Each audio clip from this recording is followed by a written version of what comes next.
I feel there's something much greater in my life in the future to come. A song that generations before and those to come will play on repeat came from hit singer Marvin Gaye. That was rough, leaving me penniless.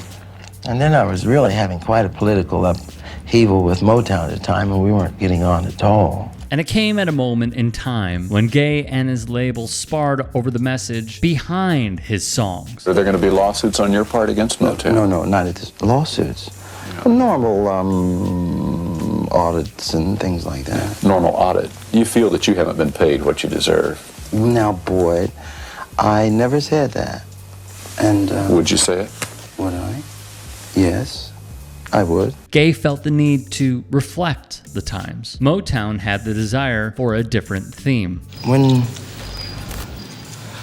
the world and, well, the state of the Union was, and, well, the Vietnamese War was raging hot and heavy during that period that we conceived it, and there was a lot of unrest in America.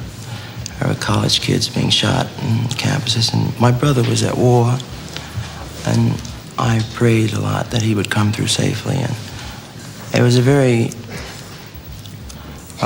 trying period for me at Motown. That record was Marvin Gaye's What's Going On. American soldiers hiking their way through the sweaty jungles of South Vietnam, searching for an elusive enemy. It was at a time when the war in Vietnam raged on. The protest movement took hold during this time. What happened here at Kent State University 50 years ago defined an age. The guardsmen opened fire on the students. 67 shots. At an anti-Vietnam War protest, 4 dead, 9 injured. With some college students paying an unfair price for constitutionally protected rights, Marvin would take it all in, knees deep in a depressive state with not just the state of the world, but all of this coinciding with a faltering marriage and the passing of singing partner Tammy Terrell, who died of brain cancer at just 24. He would go on to tell biographer David Ritz, and I quote, "I couldn't sleep, couldn't stop crying. I was terribly disillusioned with life in general." Marvin had a brother, Frankie, who would get drafted to serve in the Vietnam War. His role was a radio operator. The two shared much more than music. Marvin, too, would serve in the Air Force and then be honorably discharged. Like many war-plagued Frankie in Asia, he would write letters to his older brother saying it was wrong and unjust and sicken him. Those letters would serve as direct influence on Marvin's songs. When he returned home in 1996, wrote the Detroit Free Press, Marvin was in awe of what Frankie had gone through. "I couldn't shut up about it. The terror and the fear and the blood. I must have talked about Vietnam for a year after I got back," Frankie recalled. Put a pin in that. And let's go back 2 years to 1969. Ronaldo Obie Benson, pictured here, was a member of Motown's The Four Tops. For NPR, between 1964 and 1967, they had 11 top 20 hits and 2 number ones. While on tour, he would witness the carnage taking place at People's Park in Berkeley. Students and activists alike dug a pond, constructed a small playground, and took up gardening. It was a site for free speech, protests, gatherings that gave a sense of community and anti-war demonstrations. When Berkeley PD arrived, 1 man was killed, plenty were injured, and Ronald Reagan, then governor of the state, called in the National Guard. They would tear gas the students, beat them, and stand idly by for some 3 weeks. This activist held up a balloon in solidarity for the deceased as the National Guard eyed what would be their prey. Benson would internally ask, "All the kids up there with the long hair and everything,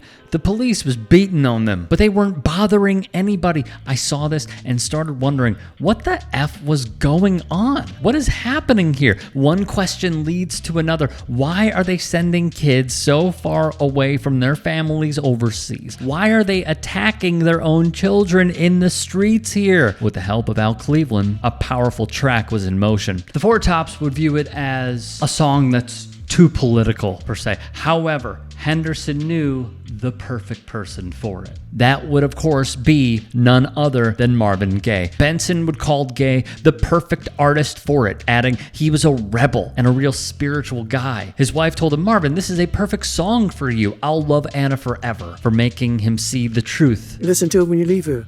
Everything that he's talking about on that album is happening way more now that was even happening when it came out. Right, Stuart Maganga, What's Going On was a response to a war that claimed the lives of over 3 million people, more than half of them Vietnamese civilians. The song not only called for an end to the war, it also served as a critique of 1970s America. Drugs, racism, and poverty were crippling most inner cities. The opening stanza paints the picture of a mother in tears. Men, many siblings, dying to fuel the prison industrial complex. The final 2 lines, optimism through love. The most harrowing line, potentially some foreshadowing. When he sings, Father, Father, we don't need to escalate. You see, war is not the answer, for only love can conquer hate. You know we've got to find a way to bring some loving here today, because, as we know... Singer Marvin Gaye was shot to death last Sunday on the eve of his 45th birthday. His father, Marvin Gaye Sr., was booked on suspicion of murder. His father would eventually take his son's life after a dispute. Sr. was an abusive father, with a proponent of a strict moral code he enforced brutally with his 4 children, wrote History.com. He was also, by all accounts, a hard-drinking cross-dresser who personally embodied a rather complicated model of morality. His abuse would inspire Marvin Jr. to pursue music, writing his sorrows away in the form of song. The third verse, a collection of cohesive doubt to the critics, while simultaneously understanding and holding strong with our morals and beliefs for what we'd like the future to be. Everybody thinks we're wrong. Oh, but who are they to judge us simply because our hair is long, he ponders, an obvious nod to the anti-Vietnam protesters who grew their hair out in direct response to the short haircuts many mandatorily received as draftees. Oddly enough, the iconic track would be rejected by Motown CEO Barry Gordon, and at this point, he had Marvin Gaye, practically outgrown the record label. From NPR, Motown, and in particular, label head Gordy,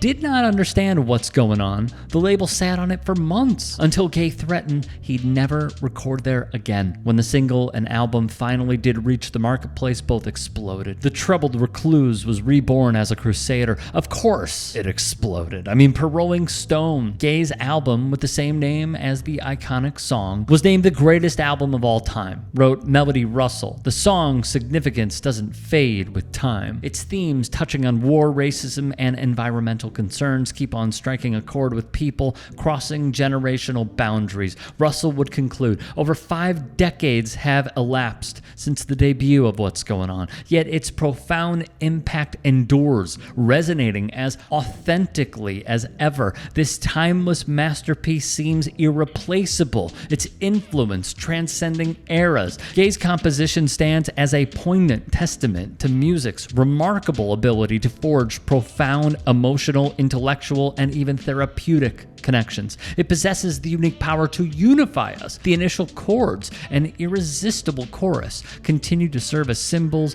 of Gaye's yearning for a brighter future. Before we go, shout out to all of you for the recommendation. We truly appreciate your input as always on this channel. I appreciate everybody watching, and I appreciate you all tuning in. If you have any input or insights into what you believe we should do a deep dive and a breakdown of next, that is a political song that just really resonates with you, leave a comment down below. Have a great day.